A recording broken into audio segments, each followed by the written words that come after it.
એક ગામમાં એક શેઠ અને શેઠાણી રહેતા હતા. તે ઓછું બોલતા હતા પણ બહુ જ હોશિયાર અને ચતુર હતા. શેઠાણીના ભાઈના ઘરે કેટલાય વર્ષો પછી દીકરાનો જન્મ થયો. તેથી શેઠાણી તેના પિયરમાં જવાની ઈચ્છા જણાવી તો શેઠ પણ ખૂબ જ ખુશ થયા અને તેમને શેઠાણીને પિયર જવા માટે રજા આપી દીધી. શેઠાણીએ હવે પિયરમાં જતા હતા ત્યારે સોનાના ઘણા ઘરેણાં પહેર્યા, ગળામાં હાર પહેર્યો, હાથમાં કંગન પહેર્યા અને ઘરથી તૈયાર થઈ અને તેઓ શેઠની રજા લઈ નીકળી પડ્યા. ત્યારે શેઠે તેમને કહ્યું કે આ જે તમે હાર અને કંગન પહેર્યા છે તેને ત્યાં પહોંચો ત્યાં સુધી થેલીમાં રાખી દો. એમાં તમારી ભલાઈ છે, કારણ કે અત્યારે ચોર ચક્કારા માણસો વધારે થઈ ગયા છે, તેથી તમને લૂંટી ન લે. તો શેઠાણીએ કહ્યું કે મારા ભાઈના ઘરે દીકરો થયો છે અને હું એમને એમ જાઉં તો તમારું નીચું ન દેખાય અને બધાય શું કહે, એટલા માટે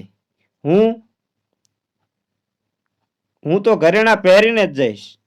હવે તે શેઠાણી તૈયાર થઈને નીકળ્યા એટલે તે આ બે ઠગોએ જોઈ લીધું અને તે શેઠાણીને પાસે આવ્યા અને કહેવા લાગ્યા કે બહેન, તમે ક્યાં જાઓ છો? તો શેઠાણીએ કહ્યું કે હું મારા પિયર જાઉં છું. તો બંને ઠગોએ કહ્યું કે તમે ક્યાં ગામ જાઓ છો? તો શેઠાણીએ ગામનું નામ દીધું. તો બંને ઠગોએ પણ કીધું કે અમે પણ ત્યાં જઈએ છીએ, આપણે સંગાત થશે. શેઠાણીએ કહ્યું કે સારી વાત છે, એકથી ભલા બે. ઠગોએ કહ્યું કે બહેન, એમ નામ મૂંગા બેસી રહેવામાં સમય જતો નથી, તો તમે એક વાર્તા કહો.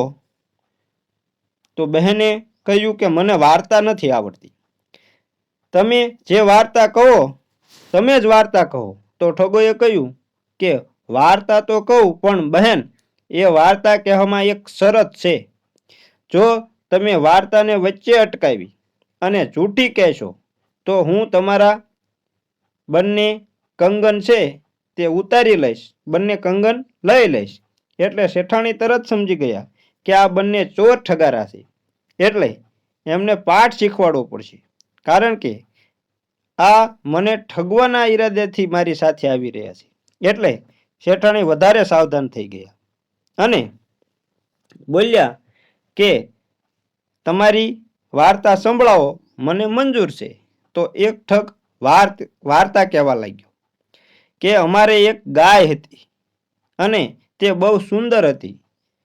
એને મોટી મોટી આંખો હતી અને મોટા મસ્ત શીંગડા હતા, લાંબા લાંબા કાન હતા અને તે એટલું દૂધ દેતી હતી કે અમે દોઈ દોઈને થાકી જતા, પરંતુ એનું દૂધ ખૂટતું જ નહોતું. આ એનામાં એક ખાસ વાત હતી અને અમે જ્યારે એના ડાબા શીંગડા ઉપર બેસી જતા તો તે આકાશમાં અમને પહોંચાડી દેતી અને અમે જમણા શીંગડા ઉપર બેસી જતા તો અમને એ પાતાળમાં પહોંચાડી દેતી. પરંતુ જ્યારે આ બીજું વિશ્વયુદ્ધ થયું ત્યારે એક ગોળી ફણફણતી આવી અને ગાયને વાગી ગઈ અને ગાય અમારી મરી ગઈ. તો શેઠાણી કહ્યું, એમાં શું હોઈ શકે? એટલું બધું દૂધ પણ આપતી હોય અને આકાશ અને પાતાળમાં પણ લઈ જતી હોય. તો ઠગોએ કહ્યું કે બહેન, હવે અમે અમારી વાર્તા કહી, તમે તમારી વાર્તા કહો. તો શેઠાણીએ કહ્યું કે તમે પણ વાર્તાને જો વચમાં ખોટી કહેશો તો હું તમારી પાસે 100 રૂપિયા લઈશ. ઠગોએ કહ્યું, કાંઈ વાંધો નહીં, અમે 100 રૂપિયા આપીશું. એટલે શેઠાણીએ વાત ચાલુ કરી કે મારા પિતાએ મને એક બળદ આપ્યો હતો એ ધામેણામાં. એક વખત એની ખેતી કરતા હતા ત્યારે બંને બળદ ઝઘડ્યા એમાં મારા બળદનું શીંગડું ઉપરથી થોડુંક ભાંગી ગયું અને એનો ઘણો ઈલાજ કર્યો, એની ઘણી દવા કરી, પણ સારું થતું ન હતું. એવામાં અમે ખેતરમાં કપાસ રોપતા હતા અને એક કપાસનો બીયો એના શીંગડામાં પડી ગયો અને શીંગડા ઉપર એક મસ્ત મજાનો તાજો કપાસનો છોડ ઉગી ગયો અને તેમાંથી એટલો બધો કપાસ ઉતરવા લાગ્યો કે અમારા ઘર ભરી દીધા અને ઘર ભરીને ઘણો કપાસ વેચી પણ દીધો, તોય કપાસ ખૂટતો નહોતો. એટલે અમે કાપડ બનાવવાનું કારખાનું ચાલુ કર્યું, કાફણ વણવાનું ચાલુ કર્યું અને ઘણું કાપડ તૈયાર કર્યું અને વેચવા લાગ્યા. લાલ રંગનું કાપડ, પીળા રંગનું કાપડ, કાળા રંગનું કાપડ, લીલા રંગનું કાપડ, સફેદ રંગનું કાપડ, આમ અમે જુદા જુદા કાપડ બનાવવા લાગ્યા. રંગબેરંગી કાપડ બનાવવા લાગ્યા. તો એમાં એક વખત એવું બને છે કે એક સફેદ કિનારીવાળું અમારું કાપડની ચોરી થઈ જાય છે અને ભગવાન મને જૂઠું ન બોલાવે અને જે તમારા બંનેના ખભા ઉપર ખેસ છે તે કાપડ મારું છે, તે મને ઉતારીને આપી દો. તો બંનેએ ખેસ ઉતારીને આપી દીધા. બિચારા કરે પણ શું, જો ન આપે તો એ 100 રૂપિયા હારી જાય, એટલા માટે ખેસ ઉતારીને આપી દીધા. પરંતુ શેઠાણીએ કીધું, હજુ મારી વાત પૂરી થઈ નથી અને હવે તમે આ વાર્તા આગળ સાંભળો. અને પછી અમે એક એવું મલમલનું મસ્ત મજાનું કાપડ બનાવ્યું અને તે મલમલનું કાપડ પણ ચોરી થઈ ગયું અને જે તમારા બંનેને માથે પાઘડી બાંધેલી છે તે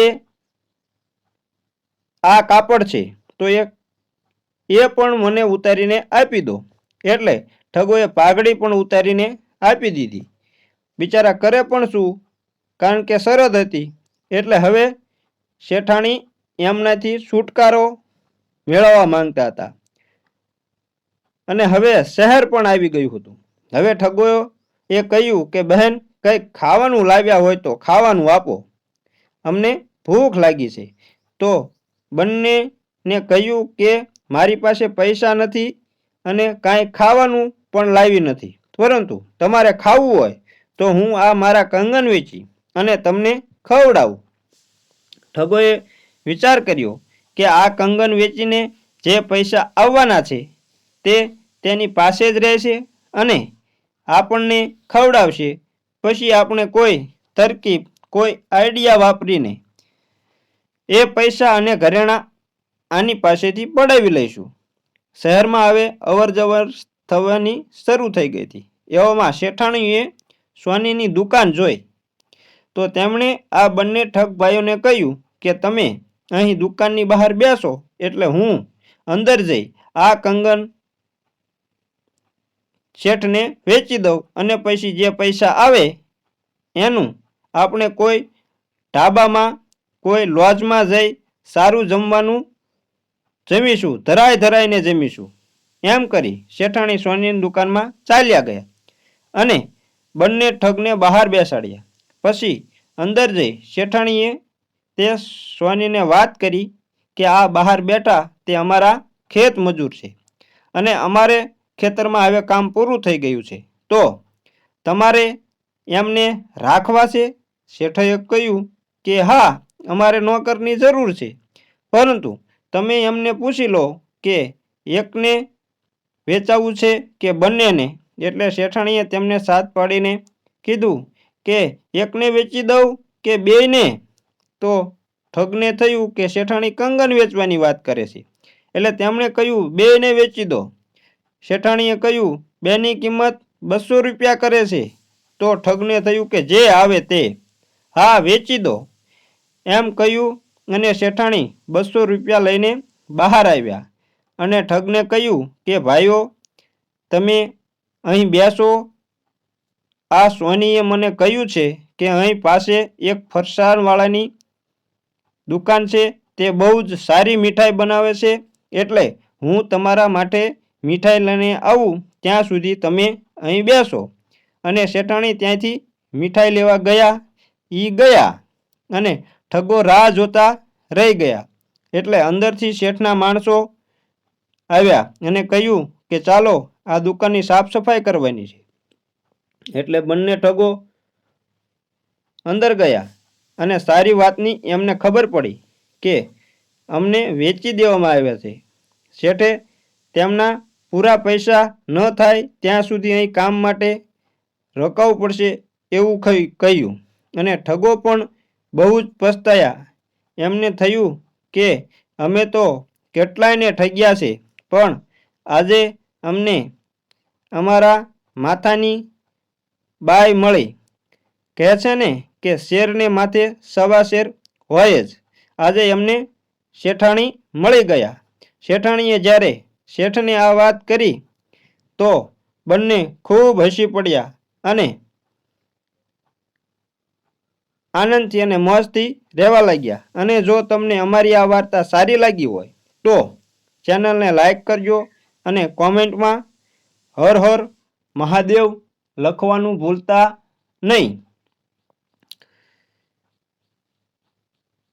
અને ચેનલ પર નવા હોય તો તમને એક અનુરોધ કરું છું, એક વિનંતી કરું છું કે અમારી ચેનલને સબસ્ક્રાઈબ જરૂર કરી લેજો. મિત્રો, આવી વાર્તા બનાવવામાં અમારે બહુ જ મહેનત કરવી પડે છે, એટલે અમને પ્રોત્સાહન મળે અને મહેનતનું ફળ પણ મળે.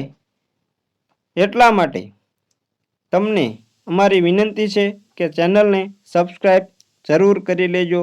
જય માતાજી મિત્રો.